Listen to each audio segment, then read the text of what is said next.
In today's video, we will be reviewing the TX3 Max, and this has got quite an interesting feature, and it's called Alice. Alice? Who the fuck is Alice?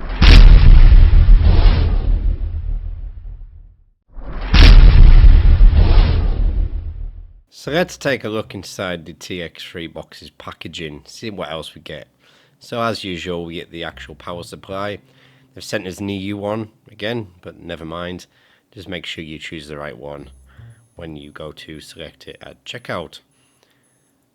Now here is the Tanix TX3 itself, and it's quite a nice design. It's quite well made, and it looks quite good actually. At the end of the day, it is a cheap box, so don't expect too much. But yeah, it's not a bad looking piece of kit. You also get this remote just here, and it's just a standard IR remote. It's also something I'm going to be using in this review, but I'm sure it works fine. But I'll just be using my standard wireless remote. And finally, we get the HDMI cable with it as well.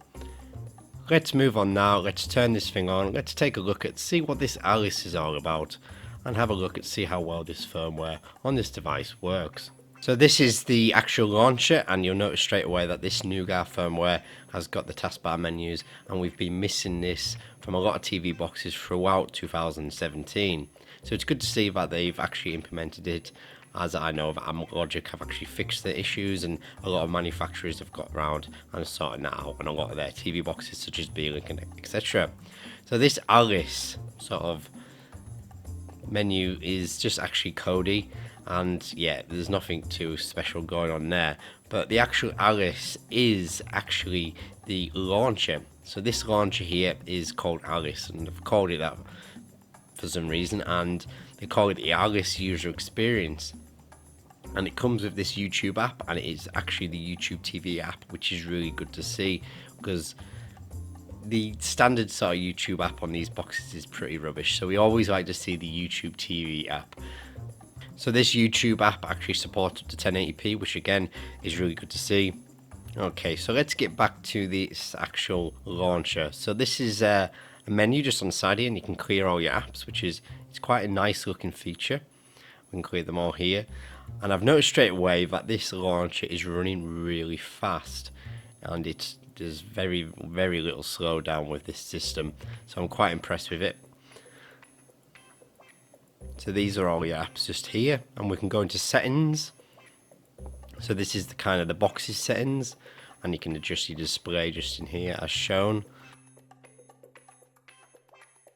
And we can adjust our audio output, so we've got SPDIF audio connections and stuff like that.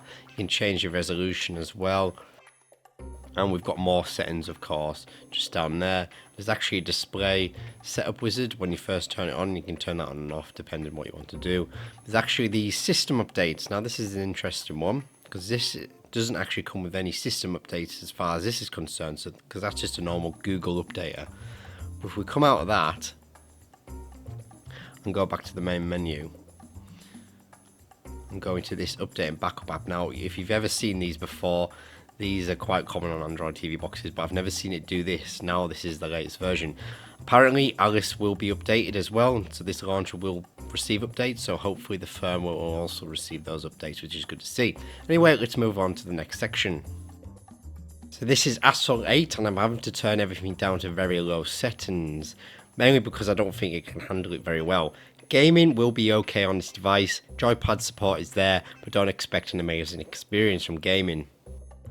This is Kodi running some of our videos on YouTube, and as far as I can tell, video playback is fine. Kodi runs really nicely, and as we can see, everything's nice and fluid and streaming just fine over the internet. So Kodi should be running fine for you. Netflix, however, will be limited. It is only supporting DRM level 3, so you won't expect full HD 1080p content from your Netflix. It will be limited to 480p. The firmware on this box has lots of different features, such as switching between HDR to SDR, SDR to HDR.